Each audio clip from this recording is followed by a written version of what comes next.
welcome to Next Generation Online Service.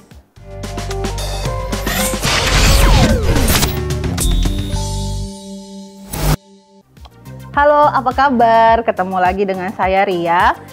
Sebelum kita sharing, kita berdoa dulu yuk.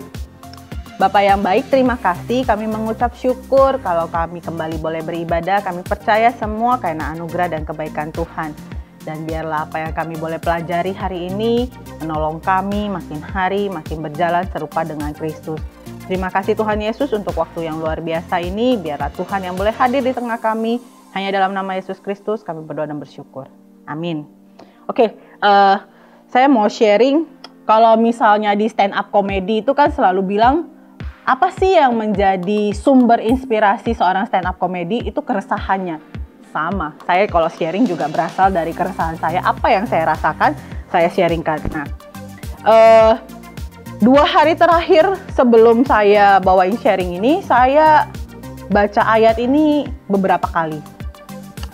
Ayatnya diambil dari 2 Korintus 3 ayat 2. Ini sih ayat yang sering banget kita dengar.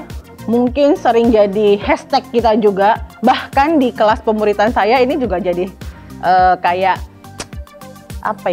slogannya gitu ya. Saya bacakan dulu. 2 Korintus 3 ayatnya yang kedua. Kamu adalah surat pujian kami yang tertulis dalam hati kami dan yang dikenal dan yang dibaca oleh semua orang. Sekali lagi, 2 Korintus 3 ayatnya yang kedua. Kamu adalah surat pujian kami yang tertulis dalam hati kami dan yang dikenal dan dapat dibaca oleh semua orang. Ini kalau bahasa kerennya suratan terbuka gitu ya. Bisa dibaca semua orang. Ini kalau di kelas saya itu hobi banget hashtagnya kamu adalah suratan terbuka. Kamu adalah suratan terbuka gitu ya. Apa sih yang dimaksud dengan suratan terbuka gitu ya? Kayak Alkitab kalau lagi ditutup, bisa dibaca nggak sih tulisan di dalamnya? Nggak bisa gitu ya. Kalau dibuka dan dibiarkan begitu, semua orang yang lalu lalang pasti bisa baca, bisa lihat gitu ya. Apa sih yang ada di dalamnya? Sama kalau misalnya handphone gitu ya, kalau nggak kita lock, semua orang bisa baca, bisa buka. Tapi kalau kita lock, nggak akan bisa dibuka. Nah, Tuhan bilang hidup kita itu seperti surat pujian yang tertulis dalam hati, yang dikenal, yang pertama yang dikenal dan yang dapat dibaca semua orang. Dikenal dan dapat dibaca semua orang. Ini luar biasa banget, saya jadi keingetan. Apa sih yang membuat saya tertarik baca sebuah buku? Apa sih yang membuat saya pengen baca sebuah buku bahkan berkali-kali? Ada beberapa hal yang saya review gitu ya. Kenapa sih saya senang membaca buku, senang buka kembali buku itu terus-menerus? Yang pertama pasti buku itu sumber informasi yang penting, yang benar, dan dapat dipercaya. Buat saya seorang psikolog, saya itu punya buku kayak kamusnya itu namanya DSM. Nah, buku DSM ini kalau misalnya saya baca, kalau saya lagi punya kayak ini apa ya nama penyakitnya, ini apa ya nama gangguannya, atau ini ciri-cirinya udah benar atau belum ya, saya akan buka kamus itu yang namanya buku DSM itu. Jadi itu kayak panduan saya kalau saya mau menentukan ini golongan gangguannya apa. Dan saya tahu persis buku itu pasti memberikan jawaban yang benar dan tepat, nggak mungkin salah. Lalu apalagi yang membuat saya mau membaca satu buku berulang-ulang? Buku DSM ini udah kayak kamus saya kemana-mana, kalau saya butuh saya bawa, saya baca gitu ya, untuk saya dapatkan informasinya. Lalu apalagi yang membuat saya baca satu buku itu berkali-kali? Itu buku itu pasti sumber inspirasi, inspiring banget kalau baca buku itu. Lalu apalagi yang membuat saya mau baca buku ya? Mungkin teman-teman bisa menambahkan, kira-kira kalau misalnya mau baca buku itu kenapa sih alasannya? Karena buku itu seru, menarik banget gitu ya. Kayak saya baca Harry Potter ya, saya bisa baca berkali-kali. Seru banget, walaupun saya sudah tahu gitu kan cerita, tapi seru aja, menarik banget gitu ya. Lalu apalagi ingin mendalami lebih gitu ya terhadap buku itu. Pengen tahu lebih banyak lagi. Kayak misalnya Alkitab. Saya pengen belajar lebih dalam lagi, makanya saya baca berkali-kali. Udah selesai baca satu kitab, ulang lagi. Karena pengen baca berkali-kali untuk mendalami. Apa sih maknanya? Apa sih maksudnya? Nah, kalau buku seperti itu kita baca berulang-ulang, bagaimana dengan hidup kita yang Tuhan bilang kamu adalah surat yang dikenal dan dapat dibaca semua orang. Kalau kita ibaratnya buku, apakah kita termasuk buku yang mau dibaca semua orang, yang mau dikenal semua orang, bahkan berkali-kali? Saya suka berandai-andai ya, kalau saya adalah buku, kira-kira orang mau kenal saya nggak sih? Mau datang kepada saya berkali-kali nggak sih? Saya seorang HR, saya seorang HR manager. Saya mereview hidup saya, bukan sombong ya, tapi saya bersyukur gitu ya. Dalam perjalanan hidup saya boleh menjadi buku yang mungkin bisa menjadi buku yang seperti Tuhan katakan, mau dikenal orang dan dibaca semua orang. Jadi banyak orang mau datang kepada saya dan mengenal saya lebih lagi. Kenapa ya? Bukan karena saya hebat, bukan karena saya mengerti banyak hal, tapi karena saya punya Tuhan yang luar biasa yang membuat saya sampai sejauh ini. Kalau di perusahaan, seorang HR pasti jadi sumber informasi tentang karyawan. Terlepas dari itu, terlepas dari saya mengenal karyawan saya juga selalu menjadi teman bicara buat mereka yang kalau habis ngobrol sama Bu Ria itu kayak ada sesuatu yang mencerahkan gitu ya, kayak oh ini jawabannya, oh saya jadi paham. Saya berharap setiap anak Tuhan itu seperti itu, karena kita harusnya menjadi buku yang seperti itu, yang inspiring buat orang-orang sehingga mereka mau datang dan baca berkali-kali. Dan ketika dia membaca kita, dia mengenal kita. Dan ketika dia mengenal kita, dia tahu siapa kita. Dan siapakah kita? Pastinya kita adalah anak-anak Tuhan yang serupa dan segambar dengan Kristus, sehingga lewat hidup kita orang boleh mengenal Kristus. So, ayat ini sangat sinkron banget sama seluruh isi Alkitab kita, bahwa hidup kita harusnya mencerminkan kemuliaan Tuhan. Kita adalah buku yang kalau orang baca, orang jadi kenal Tuhan. Bisa nggak sih kayak gitu? Waktu saya membayangkan itu semua, wow, seandainya saya seperti buku, buat saya ya seorang psikolog, seandainya saya adalah buku DSM tadi, semua orang datang cari informasi, kebenaran ada di dalam hidup saya, karena kalau saya baca DSM saya tahu saya pasti benar, nggak mungkin salah. Nah sama, saya sih berharap ketika orang datang kepada saya, mereka akan menemukan jawaban karena ada Tuhan yang di dalam hidup saya yang memberitahukan mereka, mengajarkan mereka, sampai pada akhirnya mereka menemukan Tuhan di dalam hidup saya. Luar biasa nggak sih? Saya pengen banget bisa seperti itu.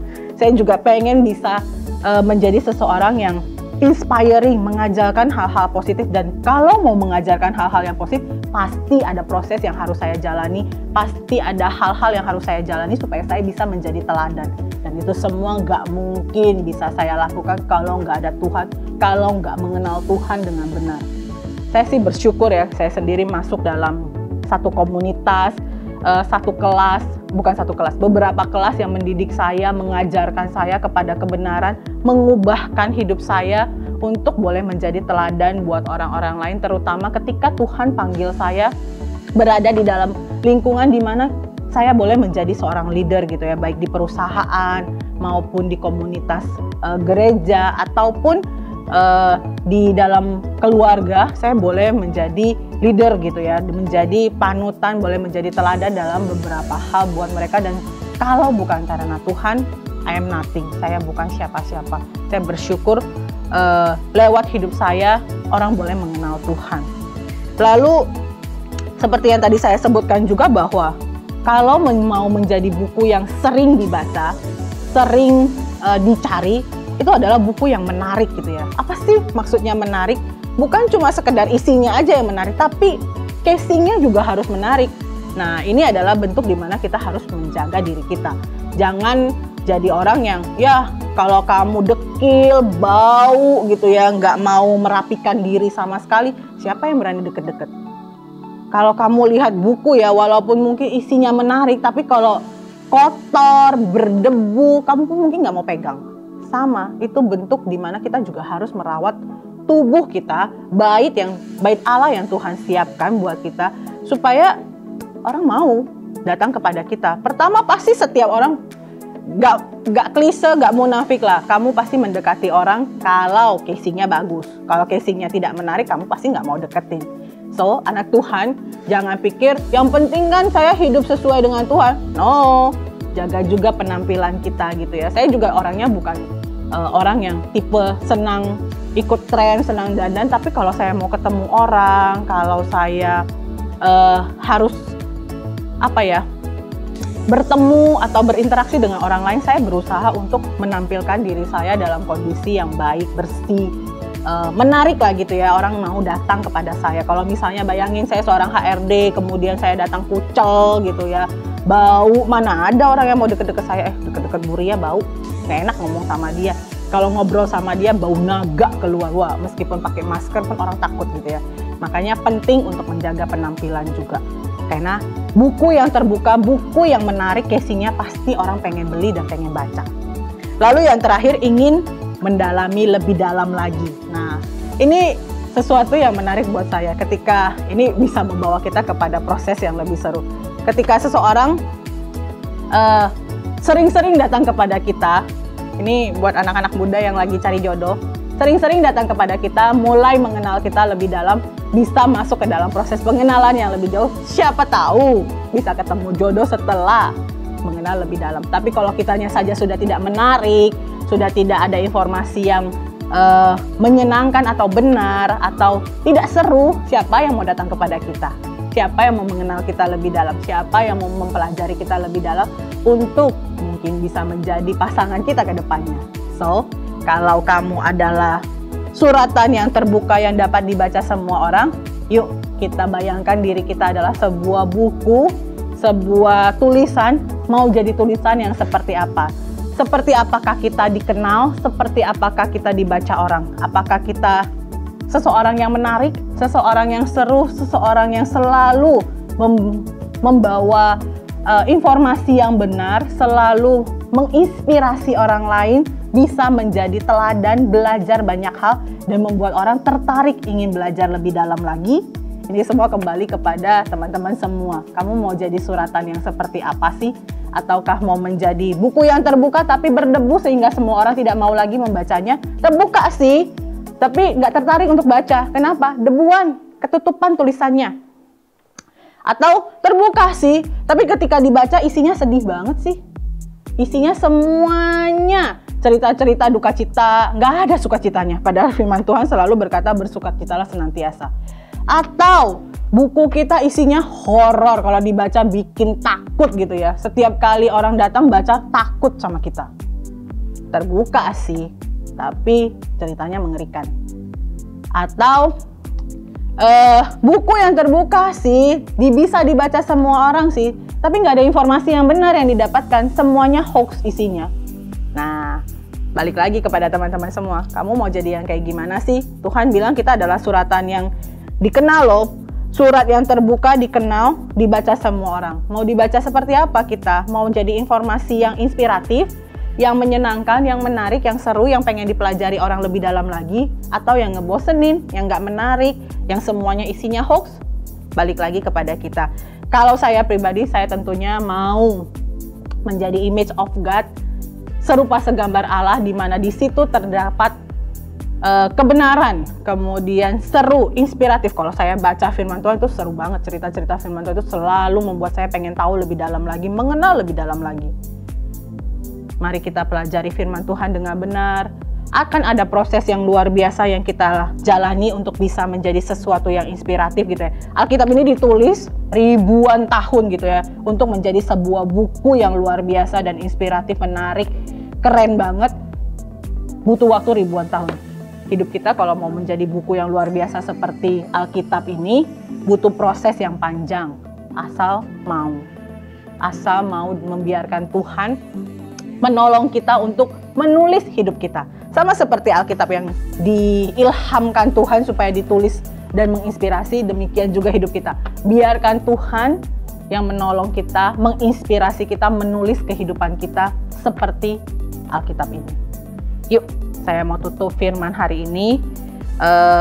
Mari biarkan kegelisahan ini, firman yang menggelisahkan ini terus menolong kita merasa aku kok belum ya, aku mau berjalan ke sana, aku mau berproses ke arah sana. Menjadi buku yang sangat inspiring, yang setiap orang baca pasti pengen mendalami lebih jauh. Setiap orang baca pasti mendapatkan kebenaran. Setiap orang yang baca pasti ingin belajar sesuatu yang baru, seru gitu ya, dan mau berulang kali datang kepada kita. Sehingga Tuhan boleh dimuliakan lewat hidup kita. Saya mau tutup firman hari ini dengan doa. Yuk sama-sama kita berdoa.